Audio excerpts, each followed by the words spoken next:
여러분 안녕하세요. 반갑습니다. 여의도 펀드 매니저 팀입니다. 이번 주 시장 전망 및 투자 전략 우리 한번 같이 나눠보도록 하겠습니다. 제가 뽑은 그 헤드라인 한번 보시죠. 순환매가 빠르게 나타나는 혼란스러운 한 주가 될 것으로 전망된다. 뭐가 빠르게? 순환매가 빠르게 나타나는 혼란스러운 한 주가 될 것이다. 이번 주 제가 보는 시장 전망입니다. 자, 어떤 순환매들이 빠르게 나타날지, 또 우리가 어떤 면에서 포커스를 가지고 집중을 해야 될지 하나하나씩 같이 나눠보도록 하겠습니다. 구독, 좋아요 꼭 눌러주십시오. 결론부터 한번 보겠습니다. 핵심은 기존 메타버스나 게임, NFT 등의 지속성의 강도가 정말 중요한 것 같아요. 이게 이번 주에 무너질 것이냐, 아니면 지난 금요일 살짝 또 조정받는 종목들도 나타나는데 이것들이 반등을 해오느냐, 즉 리더의 역할을 지속적으로 유지해야 하느냐, 아니면 어떤 새로운 강자가 나타나서 순환매로서 기존 강자들이 조정을 받느냐, 이게 가장 큰 핵심 어떤 우리의 관심사인 것 같아요. 두 번째는 IT, 즉 반도체 반동 여부인데요. 금요일 일단 머리는 들고 들어왔습니다. 하지만 이게 지속적일 거냐에 대해서 의구심이 좀 많죠. 하지만 반도체는 전체적으로 IT들은 이제 바닥에서 듬성듬성이지만 머리를 들고 올라올 것이다. 이런 면에 대해서 우리의 관심을 좀 이쪽으로 포커스를 맞춰야 될 것 같아요. 그러면 기존의 메타버스 게임 이런 쪽을 가지고 있던 사람들은 이제 전략을 뒤에서 이야기를 잘 짜야죠. 단기적으로 이익을 좀 실현해서 반도체 쪽으로 좀 싫던지, 아니면은 나는 장기적으로 메타버스에 내 목숨을 걸어서 텐베가 올 때까지 기다리겠다, 이 전략을 쓰든지 둘 중에 하나를 선택을 하셔야 됩니다. 제가 이제 어제 그 올린 자료에 이런 것이 있죠. 한번 리딩 쏠림이 일어나면 바로 꺾이지는 않는다. 최소한 2년씩은 가더라. 차화정도 그렇고 뭐 그렇죠. 제약바이오도 그렇고 그전에 조선주도 그렇고 전부 다 2년씩은 갔다는 거죠. 그래서 메타버스가 쉽게 꺾이지는 않지만 단기적으로는 순환매가 들어오면은 단기 조정을 받을 가능성은 충분히 있습니다. 그래서 나는 어떻게 대응할 것인지를 여러분이 선택하셔야 됩니다. 이건 선택의 문제죠. 저 같으면 메타버스나 이런 쪽에서 많이 먹었다면 한 20, 30%는 팔아서 반도체 쪽으로 좀 갈아타보는 것도, 순환매를 해보는 것도 좋은 전략인 것 같습니다. 왜 그러냐? 여러분들은 많이 견디지 못하시더라고요. 아주 뭐 자기가 샀던 것들이 올라오지 않으면 뭐 안절부절을 하시더라고요. 이러신 분들을 위해서도 반도체 쪽으로 좀 자금 수입, 스위칭은 좀 필요한 것 같다. 너무 정신적으로 고통을 받으시더라고요. 제 개인적인 생각입니다. 다음 2차 전지의 차기 리더는 뭔가? 저기서 차기 리더라는 것은 양극재가 이미 시장에서 시세를 냈죠. 양극재가 추가로 더 갈 수 있지만 이제 양극재를 좀 줄이고 다음에 전해액이라든지 동박이라든지 또 다른 것들에 대해서 관심을 가지고 새로운 스위칭이 좀 필요한데 뭐가 리드로 나올 거냐. 지난주에는 뭐 전해액도 좀 올라오고 동박도 올라오다가 또 조정을 받기도 하고 그런 모습을 받았는데 전해액과 동박은 일단은 차기 리더군에 포함이 됐습니다. 네. 다음에 음극재 쪽에서 대주전자 재료가 계속 12만 원대에서 11만 원대를 사이로 움직이는데 과연 마의 12만 원을 뚫고 올라가서 15만 원대를 터치를 할 것인지, 이런 것도 굉장히 중요한 모습입니다. 다음에 이제 금요일 날 가장 중요한 게 5G가 올라왔는데요. 이게 큰 문제는 지속성이죠. 계속 지속성, 반도체도 지속성, 이 지속성에 문제에 이제 걸리는데 과연 이재용 부회장이 미국 이제 버라이전을 가서 악수하고 새로운 어떤 물량 체크라든지 이런 것을 요구를 했을지도 모르는데, 삼성에서는 통신장비를 포기할 수 없는 상황이죠. 새로운 미래 먹거리인데 과연 뭔가 큰 수주가 나오기 전 단계인지, 이런 것들이 좀 필요한 것 같습니다. 전 5G 지속성에 대해서 확신할 수 없지만 최소한 기술적 반등 수준은 바닥에서 한 15% 정도, 이 정도는 충분히 가능할 것 같다. 뭐 지난주에 한 7, 8% 올랐으니까 이제 한 많이 올라 10% 정도죠. 이 정도로 해서 단타로 치고 나오든지 아니면 기존에 물렸던 분들은 기다리셔야 됩니다. 이게 제 생각입니다. 다음에 이제 제약 바이오의 반등 여부인데요. 코로나가 이제 크게 더 상승을 했죠. 유럽은 뭐 셧다운까지도 고려할 정도로 잡히지 않고 있는데, 그렇다고 또 mRNA 백신 쪽으로 갈 수는 없습니다. 그래서 지금 가장 크게 선두권에 나타나는 게 삼성바이오로직스인데요. 삼성바이오로직스가 새로운 형태의 어떤 새로운 기술력과 또 스피드를 가지고 물량을 넘치게 받으면서 성장성을 뿜고 있습니다. 삼성바이오로직스는 반드시 포함을 시켜야 될 것 같고요. 이런 면들을 한번 잘 지켜보셔야 될 것 같습니다. 새로운 순환면은 자율주행이 또 새로운 리더로 일단 떠올랐죠. 애플카 자율주행인데 또 연속성의 문제성이 있습니다.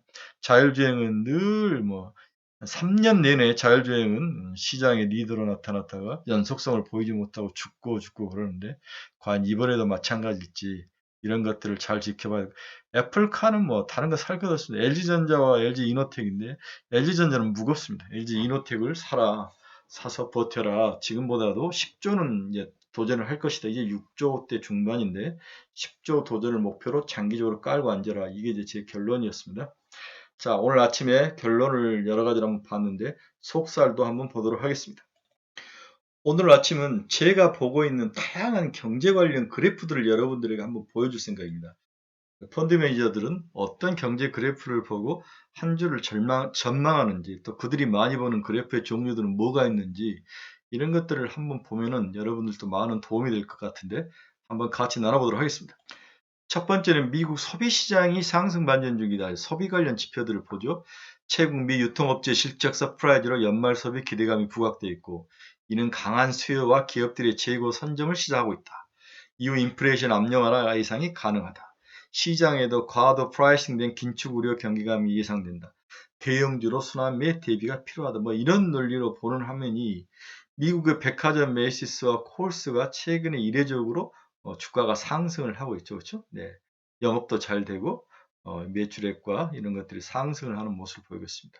그 병엔 실적 서프라이즈가 들어가 있고 그리고 연간 가이던스가 상향할 자리에 있는데 연간 가이던스라는 것은 향후의 전망이 어떻게 될 건가를 이야기해 주는 게 연간 가이던스인데 어떤 우리가 걱정했던 오프라인에 대한 것들을 떨쳐버리고 온라인과 오프라인 이제 섞여 있죠. 이런 회사들은 그러면서 윗 코로나가 되면서 여러 문제가 있지만 지속적으로 소비주가 상승을 하는 모습을 보인다면 우리가 걱정했던 경제 침체나 이런 것들에서 좀 벗어날 수 있는 게 아니냐 이런 지표들을 좀 보고 있습니다.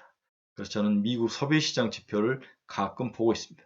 그 다음에 또 제가 보는 지표는 가계 수요는 어떠한가, 그래서 신규 주문은 또 어떠한가, 이런 것들을 보는데요.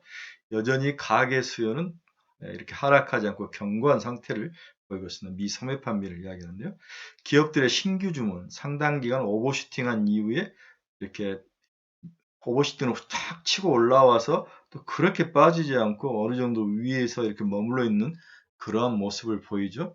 팬데믹 직전 평균을 상회하고 있는 것 같은데 팬데믹 직전 평균으로 돌아오지 않고 그 위에 신규 주문을 하고 있습니다. 그렇다면 수요도 강하고 주문도 지속적으로 빠지지 않고 견고하게 지키고 있다면 양수 겸장 아닙니까? 그래서 미국 경제는 우리가 생각한 만큼 경기 침체 이것은 절대 아닐 것 같다. 이러한 생각을 적으로 이런 관련된 지표들을 보고 있습니다. 다음으로 이제 제가 또 지속적으로 보는 것은 여전히 이제 운임지수를 보고 있죠. 벌크선 운임지수, 이 파란 게 벌크선 운임지수인데 이렇게 올라가다 빠졌죠. 그렇죠? 상해나 LA 컨테이너 운임지수 이런 것들은 전부 비용을 나타내는 것이고 어떤 공급 문제의 서프라이 체인의 공급 차질이 문제가 있는지 없는지를 지속적으로 보는 지표인 거죠. 병목을상 해소가 신호가 확인되고 있는지 기대 인플레이션 어떤지 이런 지표들을 주로 많이 보고 있습니다. 이 지표를 보면 기저 인플레이션 지수나 공급자 인도 지수 이 모든 것들이 인플레이션과 관련된 건데 1차적으로 크게 상승한 이후에 다시는 좀 안정을 좀 찾고 상승 트렌드는 상승 트렌드이지만은 이제 V자 반등으로 추가 상승을 하지 않는 이제 정상화를 찾아가는 밸런스를 맞춰가는 그런 과정이다. 이렇게 볼 수 있습니다. 운임 쪽은 확실히 하락을 했고요. 다음에 병목 영상 해소라든지 여러 가지 것들은 이제 크게 올라가다가 문제를 일으키다가 국가가 적극적으로 나서고 또한 우리가 IT라든지 이런 기업들이 이런 것들을 해결하기 위해서 노력이 나서면서 크게 올라가지 않고 속도가 감속화되는 그러한 모습을 보이고 있다. 이렇게 말씀드릴 수 있습니다. 그 다음으로 또 관심 있게 보는 게 선물 가격에 반영된 금리 인상 가능성이 어떠한가. 현재는 지금 과하게 반영됐다고 보는 거죠. 최근 유로달러 선물, 그러니까 환 관련된 선물 가격에 반영돼 금리 인상 확률은 컨센서스 대비 높게 형성된 상태이다. 그러니까 애널리스트나 이코노미스트들이 금리 인상에 대해서 전망을 하는 것보다도 이 선물 가격에 너무 더 많이 오버돼서 반영된 게 아닌가. 시장의 긴축 우려를 너무 과도하게 반영하고 있다. 이러한 모습을 볼 수 있습니다. 2022년 1분기에는 금리 선물에는 뭐 4%, 그 다음에 21%, 45%, 71%, 2022년 4분기에는 이만큼 올리겠다는 거죠. 그렇죠? 금리가 올리게 돼 45%는 확실히 올리겠다. 이런 의미인데 이코노미스트들이 서베이했던 그 어떤 퍼센테이지보다도 선물 가격 안에 금리 인상이 더 많이 반영되어 있다. 즉, 그 차이가 갈수록 심하게 됐다는 것은 오버서프라이드, 과하게 반영됐다. 이것을 좀 보여주고 있습니다. 그래서 시장 심리가 너무 긴축에 대해서 우려를 하고 있는 게 아니냐. 이제 이런 것들이 과하게 되면 다시 원상태로 많이 복귀하죠. 평균으로 또 밸런스를 찾아서 움직이는데 이런 면에서 이제는 그렇게까지 인플레이션에 대해서 긴축에 대해서 걱정할 것은 없다. 이렇게 말할 수 있습니다. 제가 여러 번 이야기지만 미국이 중간 선거를 앞두고 절대 긴축을 강하게 할 수 없습니다. 선거에 100점 100패죠. 긴축하면 100점 100패입니다. 그래서 미국 역사상 선거를 앞두고 금리 인상을 하는 케이스는 거의 없습니다. 내년에 미국 3, 4월인가 아마 4월인가 있는 것 같은데 그때까지는 크게 줄이지는 못할 것이다. 그리고 이번에 FRB 의장이 누가 지명되든 그 사인이 분명히 들어가죠. 무리하게 금리 인상을 하지 말라는 사인은 분명히 들어갈 겁니다. 이런 면에서 신골디락스, 짧은 골디락스, 베어마켓 골디락스는 확실하다. 제가 지난주부터 이 이야기는 했었던 거죠. 이 부분을 우리가 확인할 수 있습니다. 다음에 경기 서프라이 지수와 인플레이션 서프라이 지수를 보는데 이 서프라이 지수라는 게 뭡니까? 원래 애널들이 예측을 했는데 그 예측보다도 기업 실적이나 다음에 경기 지표가 더 잘 나오는 것을 서프라이 지수라고 그러죠. 그래서 최근에 서프라이 지수가 바닥에서 치고 올라옵니다. 그래 애널들이 너무 과하게 이제 막 부정적으로 했던 것보다도 경기 지표들이 더 잘 나오는 그런 모습을 보이고 있죠. 그래서 경기 서프라이 지수는 그냥 감각적으로 매니저들이 많이 보는 그러한 지수라고 볼 수 있습니다. 다음에 이제 수급 지표를 또 많이 보는데요. 외국인들이 아시아 주식을 얼마나 샀는가 이런 것들을 보는데 한국은 지난주에 약 10.9억 달러, 1조를 넘게 샀죠. 바닥에서 살짝 이제 턴해서 올라옵니다. 인도도 계속 이렇게 뭐 빠지지 않고 있다가 2021년보다는 좀 적게 사죠. 그렇죠? 네. 빠지진 않고 대만도 우리처럼 바닥에서 살짝 올라옵니다. 대신 동남아시아, 그렇죠? 태국, 인도네시아, 말레이시아, 베트남, 필리핀들은 네, 우리들이 이렇게 뭐 45도로 대만, 한국이 빠질 때 돈이 이리 간 거죠. 그렇죠. 동남아시아 쪽으로 간 거죠. 이쪽이 이제 생산을 해야 되기 때문에 제조업들이 아주 호황이죠. 이런 것들이 영향을 많이 미쳤던 것 같습니다. 그래서 우리가 아시아 쪽에 돈의 움직임, 대만으로 가고 있는지, 한국으로 가고 있는지, 동남아로 가고 있는지, 인도로 가고 있는지, 이러한 것들은 매니저들이 자주 보는 지표 중에 하나입니다. 다음으로 MSCI 코리아 지수의 이익 수정 비율 같은 거 자주 보죠. 반도체 업황에 대한 부정적 시각 확산으로 국내 이익 전망은 최근 부정적 기류가 완연하죠. 그러나 내년도 글로벌 경기가 확장세를 이어가는 것을 감안하면 마이너스권 진입은 과도하고 판단된다. 병목 현상의 완화 신호 발현 시 반전 가능성도 농후하다. 그렇습니다. 이익 수정 비율이 이렇게 내려왔던 것은 이익을 계속 안 좋게 봤다는 거죠. 그러다가 이제 이것이 너무 과도하게 마이너스로 가지는 않을 것 같아요. 거의 다 온 거죠. 0, 제로 근처에 왔으니까 다시 턴해서 기업에 대한 이익 전망치를 좀 긍정적으로 바꿀 가능성이 있다. 그래서 너무 부정적인 그 요인들이 시장에 미리 선반영된 게 아니냐 이렇게 의미를 해석해 볼 수도 있습니다. 우리 한국 관련 ETF들의 자금 유입을 추이를 보면 한국 관련 ETF로 자금 유입세가 유출세가 유입세로 이제 변했다는 거죠. 네, 턴에서 올라왔습니다. 이는 국내 증시에 대한 외국인들의 수급 개선으로 이어질 확률이 높는 거죠. 그래서 한국 관련 ETF 자금들이 어떻게 돼 있는지를 많이 봅니다. 그래서 돈이 들어왔는지 이런 것들의 추이를 많이 보죠. 수급을 보는 것은 주식 투자에서 기본이죠. 또 매니저들이 다음으로 많이 보는 것은 외국인의 현선물 누적에서 선물 누적 순매수 추이나 순매도 추이를 많이 봅니다. 11월 이후 미약하나마 국내 증시에 외국인 매수세가 유입되는 게 보이죠. 그렇죠? 선물 쪽에서 선물 매수가 잡히고 있습니다. 그간 매도 규모가 상당했음을 감안하면 연말까지 추가 유입은 어느 정도 기대된다. 이렇게 볼 수 있습니다. 그래서 외국인들의 선물 유입 추세도 매니저들이 자주 보고 이걸 통해서 외국인들이 수급을 한국 시장을 어떻게 보는지를 가름하는 좋은 척도로 보고 있습니다. 또한 11월 이후에 섹터별로 외국인들이 돈을 어느 섹터에 돈을 많이 집어넣는가 이것도 자주 보는 좋은 어떤 자료죠. 최근에는 IT 쪽으로 돈이 많이 들어오고 있습니다. 산업재 쪽으로 많이 빠지죠. 산업재로 많이 빠지고 IT 쪽으로 돈이 많이 들어오는데 그동안 많이 팔았던 삼성전자, SK 하이닉스를 사고 있다는 모습이 많이 보이죠. 그래서 향후에 외국인들이 먼저 심리가 턴하고 그 다음에 국내 기관들이 그 다음에 쫓아갑니다. 국내 기관과 외국인이 이제 턴에서 올리면 마지막 중간 허리부터 국내 이제 개인 투자가들이 쫓아가면서 이제 그들의 물량을 다 봤죠. 이런 트렌드가 보이는데 일단 최근에 외국인들의 돈이 들어오면 IT 업종을 많이 사고 있다.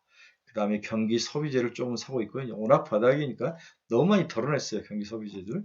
그 다음에 이제 산업재들을 좀 많이 더 덜어내고 있네요. 의료 쪽도 많이 덜어내고 소재 쪽도 많이 너무 핫한 종목들은 또 덜어내고 있습니다. 금융권도 좀 덜어내고 있고요. 그렇죠? 이러한 트렌드를 볼 수가 있습니다. 또 최근에 이제 헬스케어에 대해서 매니저들 중에서 많이 보시는데 1년 내내 바닥에서 쩔어 있다고 그러죠. 네. 그래서 헬스케어가 코스피 대비해서 이렇게 하락해서 너무 하락하면 그 다음에 당연히 반등이 오죠. 그렇죠? 그래서 반등의 시기를 저울질하고 있는 것 같아요. 저도 요즘 헬스케어를 보는데 그래서 삼성 바이오로직스가 눈에 확 들어온 거예요. 아, 제가 시장의 리더 역할을 할 수 있겠구나. 실적이 좋아요. 새로운 뭔가 패러다임을 꾸며나가요. 그렇죠? 네. 이런 것들이 삼성 바이오로직스에 대해서 좋게 보는 모습입니다. 그 다음에 또 많이 보는 게 신용 잔고치를 많이 봅니다. 코스피 신용 잔고가 12.6조, 시가총액 대비 0.6%밖에 안 됩니다. 그렇죠? 네. 신용잔고가 지금 빠지고 있는 모습을 보고 있죠. 그래서 신용잔고가 빠지고 있다는 것은 조정이 왔다는 거죠. 그래서 개인들이 주식에서 어느 정도 이제 손실을 감내하고 포지션을 좀 줄이고 있는데 이게 어느 정도 빠진 다음에 여유가 생긴 거죠. 그 다음에 어떤 테마가 생기면 또다시 치고 올라갈 수 있는데 신용잔고가 살짝 빠졌다는 것은 장이 슬로우하고 있다. 그렇지만 반대로 이야기하면 다시 상승을 위해서 웅크리고 있다고 볼 수 있습니다. 코스닥 신용잔고도 10.8조네요. 시가총액 대비 얘는 2.43% 정도입니다. 그렇죠? 2.43%. 얘도 코스닥도 살짝 빠지는 그러한 모습을 보이고 있습니다. 그래서 전 저점까지 거의 다 왔는데 이제 반등과 반격을 하려면 뭐가 모멘텀이 필요하죠. 신용을 다시 추가로 쏘면서 쫓아가야 되는데 이게 뭐가 될 것인가? 이게 핵심이죠. 메타버스가 일단 시장을 끌고 왔습니다. 그 다음에 게임, 멘터, 뭐 드라마 제작 뭐 이런 것들이 다 채우고 왔는데 그 다음에 뭐가 될 것인가? 여기에 핵심이 있죠. 기존 것이 지속적으로 간다면 신용은 또 쫓아오지는 않을 겁니다. 그렇죠? 그것들은 이미 다 샀고 많이 가지고들 있었고 이제 이익 실현 차원에서 다들 눈이 번뜩일 거예요. 그렇죠? 단기 투자가라면 누가 먼저 발을 빼고 나올 것인가? 금요일 날 먼저 빠른 애들은 치고 나왔죠. 하지만 또 사는 세력이 있어서 받치고 올라오니까 좀 놀랬을 거예요. 다음 주, 이번 주죠. 이번 주 월화 이 이틀이 기존에 우리의 리더였던 NFT라든지 게임 엔터 이런 종목들의 모습이 꺾일 것이냐 안 꺾일 것이냐 굉장히 중요합니다. 하지만 제가 보기엔 치열한 치고받고가 있을 것 같아요. 파는 쪽은 이익을 계속 실현하기도 하고 사는 쪽은 조정을 받았으니까 향후에 더 간다라고 생각하는 쪽은 산다. 이게 팽팽하게 맞을 것 같아요. 그래서 종목 안에서 차별화가 나타날 가능성이 있는데 이게 제일 골치 아프죠. 내가 가지고 있던 종목의 차별화에 만약에 소외 종목으로 들어간다면 계속 두들겨 맞을 확률이 많습니다. 하루에 뭐 7, 8%씩 빠질 확률도 있는데 이러한 것들은 정말 어떻게 우리가 해볼 수 없는 운인 건데 일단 잘 지켜보고 내가 손절이 어느까지 오면은 이익을 실현할 것이다. 아니면 나는 장기적으로 버틸 것이다. 시가총액 기준으로 자기의 목표 시가총액을 딱 정해놓고 흔들리지 말고 버틸 사람은 버티고 단기로 팔 사람 팔고 이걸 빨리 결정을 하셔야 됩니다. 아셨죠? 다음으로 또 많이 보는 지표가 국가별 밸류에이션 지표입니다. 퍼를 보는데 한국은 10.6배죠. 10.6배면은 굉장히 낮은 거죠. 그렇죠? 네. 가장 낮을 때 5배까지 5배는 친 적은 없네요. 그렇죠? 10.6배로 꺾였습니다. 네, 그래서 한국의 밸류에이션은 매력적이다. 미국은 22.5배네요. 여전히 높은 상태죠. 그 다음에 유럽은 16.9배, 중간 정도이고, 다음에 니케이는 17.9배, 니케이도 그렇게 높은 상황이 아닙니다. 중국 CSI 300은 15.6배, 좀 높은 편이에요. 그렇죠, 중국은. 그 다음에 인도 선섹스는 25.6배로 아주 최고를 치고 있습니다. 그래서 한국은 이제 고로 평가를 받다가 지금은 이제 저평가를 볼 수 있습니다. 그 다음에 일본도 저평가이고, 중국은 뭐 이제 고평가에서 저평가로 와 있는 상태이고, 이런 면에서 한국의 밸류에이션 측면에서 매력은 충분하다. 그렇게 볼 수 있습니다. 다음 주 관심 종목 보겠습니다. 첫 번째는 어제도 이야기했던 반도체 관련주들의 일시적 반등. 삼성전자, GST, 월덱스, 원유QNC, PSK, 테스나 이렇게 보시면 될 것 같습니다. 그 다음에 더 중요한 종목이 있죠. 네, LG이노텍, 삼성전기, DB하이텍인데 네, DB하이텍 아니라 하이텍이죠. LG이노텍, 뭐 제가 지속적으로 강조합니다. 시총 얼마? 10조까지 보자. 삼성전기 이제 바닥이다. 물리지는 않을 듯. 사서 일단 20만 원까지 견디면은 먹을 수 있을 것 같습니다. 삼성전기 좋아 보입니다. DB하이텍은 이제 증설 이야기가 나오죠. 그렇죠? 네, 증설 이야기가 나오는데 지금 7만 원을 뚫고 기존 고점을 뚫고 올라왔는데 만약에 증설이 사실이라면 10만 원짜리입니다. 그래서 LG이노텍, 삼성전기, DB하이텍 이것도 굉장히 관심 있게 보십시오. 저는 뭐 삼성전기 지속적으로 이제 사야 될 때가 된 것 같고 DB하이텍은 단타로 해볼 만하다 이런 생각을 합니다. 다음은 제가 앞에서도 이야기했지 삼성 바이오로직스입니다. 삼성 바이오로직스 수급주인데요. 네, 국내 기관들이 꾸준히 지금 매수를 하고 있죠. 그렇죠? 네, 꾸준히 매수를 하고 있습니다. 여기에 외국인들이 이제 금요일날 살짝 발을 담그는 모습이죠. 여러 가지 장점이 많은 그러한 종목입니다. 그래서 삼성 바이오로직스의 장점을 보면 강력한 이익 구간의 초입 단계에 들어와 있는 것 같다. 코로나19 위기 속에서 빅파마와 계약 증액이 공시 중이다. 예, 증액을 계속 공시 중이죠. 그러니까 상승하고 있다는 거죠. 예. 그 다음 최초 라이브 가상 투어 밸리데이션 시스템을 구축했다. 밸리데이션이라는 것은 약을 복제약을 조금 만들든 시밀러를 많이 만들든 그 퀄리티가 일정하게 유지할 수 있는 게 밸리데이션이죠. 그것을 라이브 가상 투어를 가지고 미국 FDA 임상을 통과했다는 거죠. 검사를. 네, 이런 것들은 아주 획기적인 거죠. 삼성만 할 수 있는 겁니다. 고객사가 한번 계약하면 또 찾아오는 능력에 주목을 해야 된다. 그렇습니다. 그만큼 어떤 대용량도 그렇고 퀄리티도 그렇고 시간 약속 모든 면에서 정확하게 해준다는 거죠. 이러한 것들이 실적 상승이 직결되죠. 매출 인식까지 과정이 대폭 단축됐습니다. 그래서 굉장히 매력 포인트로 다가오고 있습니다. 내년 3공장이 완전 풀가동화 있고 그럼으로써 단가 상승이 성장을 지속적으로 이끌 것이다.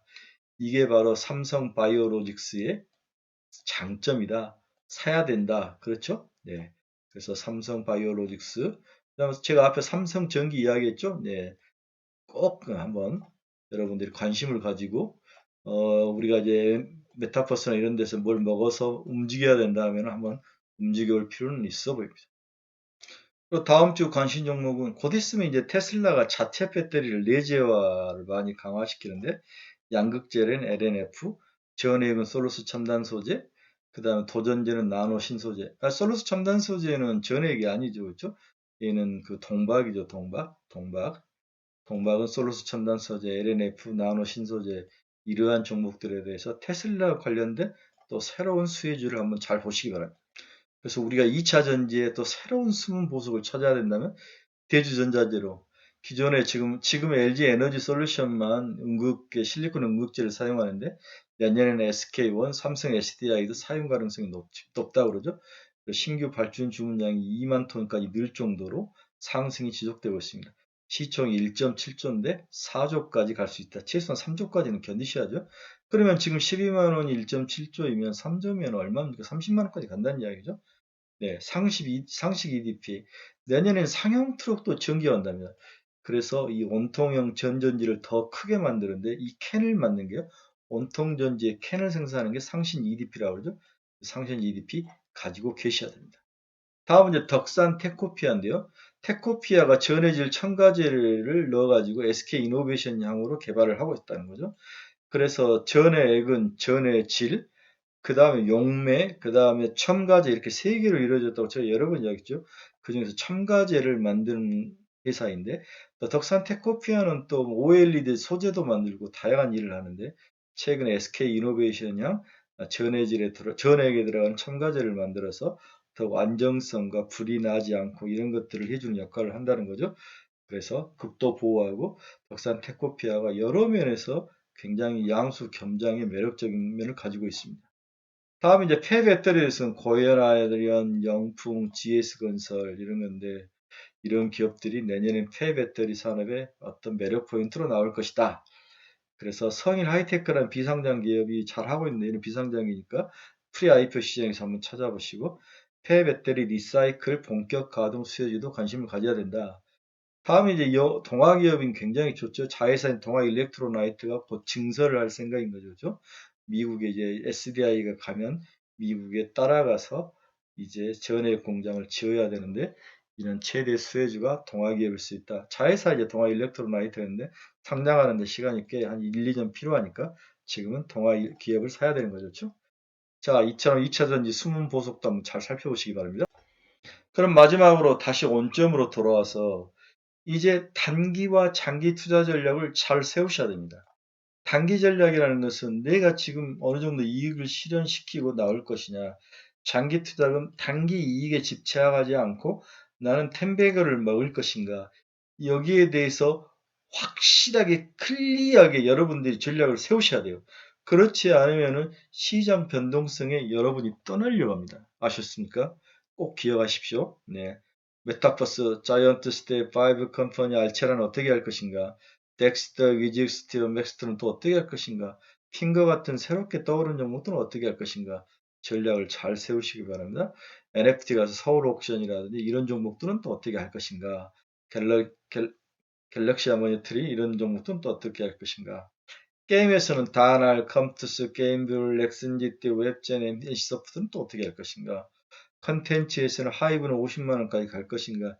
JIP, SM, YG엔터는 지금 시총이 1.5조 될 수준인데 3조까지는 제가 갈 수 있다고 봐야죠. 그래서 지금 들어가서 사서 깔고 앉아도 괜찮다. 다음에 이제 지옥을 하는 J 컨텐츠, J 컨텐츠의 자회사가 이제 이 회사를 이제 스튜디오를 가지고 있죠. 그런데 이제 내용이 평판이 나름대로 좋다. 특히 해외용으로 괜찮다. 이야기들이 많이 들립니다. 그래서 상장되어 있는 회사 수혜지는 J 컨텐츠일 뿐입니다. 스튜디오 드래곤은 어떻게 할 것인가? 초록뱀, 기다리 스튜디오, 다음에 폭망했던 에이스토리가 반등해서 올라오는데 어떻게 할 것인가? 이런 것들에 대해서 미리 계획을 단장기로 잘 짜셔야 됩니다. 다음에 상강 MNT, OCI 또 지금 숨어 있다가 한 번씩 순환매로 돌 것 같은 수소 관련주들은 어떻게 할 것인가? 이러한 종목들의 전략을 잘 짜셔야 됩니다. 그래서 제 생각은 6대 4입니다. 기존의 리딩 그룹이었던 메타버스, 게임, 엔터 이런 쪽이 60%, 신규 반도체, 그렇죠? 반도체, 5G, 뭐 간단한 것들은 40%이 정도 포트폴리오가 좋지 않을까. 그래서 내일 혹시 치고 올라오면 한 30% 정도는 메타버스나 게임이나 엔터는 파셔서 반도체라든지 5G라든지 이런 쪽에 살짝만 발을 담그는 보초병을 세우는 그런 전략이 이번 주에 가장 좋은 전략이지 않을까 그런 생각을 해봤습니다. 주저리 여러 이야기를 했는데 여러 이제 그래프를 보면서 어떤 데 관심을 갖고 어떤 지표들을 본다 이런 것들을 여러분에 보여줬고 이번 주의 핵심은 결국 기존 강자들이 어떤 그 연속성을 얼만큼에서 지킬 것인가 다음에 반도체 관련주들이 시세를 뿜을 것인가 5G는 일단 한번 시세 내고 다시 죽을 것인가 올라올 것인가 제약바이오가 너무 바닥에 쩔어 있는데 삼성 바이오로직스 등이 리더가 돼서 새로운 반등이 나타날 것인가 그렇죠? 이런 것들을 또 그린에너지는 빛 좋은 개살구인데 올해 마지막에 시세를 또 내줄 수 있을 것인가 이것 말고 또 새로운 자율주행이라든지 이런 것들도 이제 올라오는데 이들이 지속적으로 갈 수 있을 것인가 이런 것들에 대해서 관심이 굉장히 많은 순환매가 굉장히 자주 돌아오고 짧은 변동성이 심한 그런 혼란스러운 장이 될 것이다. 이 장에서 승리하는 유일한 방법은 자신의 전략을 정확히 정하고 어, 주위의 흔들림에 눈이 돌아가면 안 됩니다. 그러면 아무것도 할 수 없어요. 그렇죠? 정 힘들면 기존의 메타버스, 게임, 멘터, 드라마 제작 이쪽만 투자하고 나머지 반도체 이런 것들은 버려야 됩니다. 과감히 자신이 없으면 버려야 돼요. 기존의 것들에 대해서 올라오면 한 20분으로 수익 실현해서 현금 가지고 그냥 가는 거예요. 그러다가 걔들이 트렌드를 잡고 확실히 상승 추세에 돌아오면 그때 들어가도 많이 먹지는 못하지만 먹을 수는 있습니다. 이러한 전략도 좋은 전략인 것 같습니다. 자, 저도 이제 주저주저 이야기했는데 여러분들이 월요일 아침이니까 힘내시고 이번 주 꼭 대박 나셔서 환하게 웃으면서 금요일 날 또 저랑 새로운 한 주를 또 같이 고민해보고 그런 날, 좋은 날들이 됐으면 좋겠습니다. 여러분들의 멋지고 또 재미난 한 주를 응원합니다. 여러분 감사합니다. 주위에 좀 많이 좀 추천해 주십시오. 여러분 추천 때문에 많은 친구분들이 들어오시는데 너무 좋습니다. 감사합니다. 그리고 제 카페도 한번 들어와서 둘러보시고 여러분들의 많은 관심 부탁합니다. 감사합니다.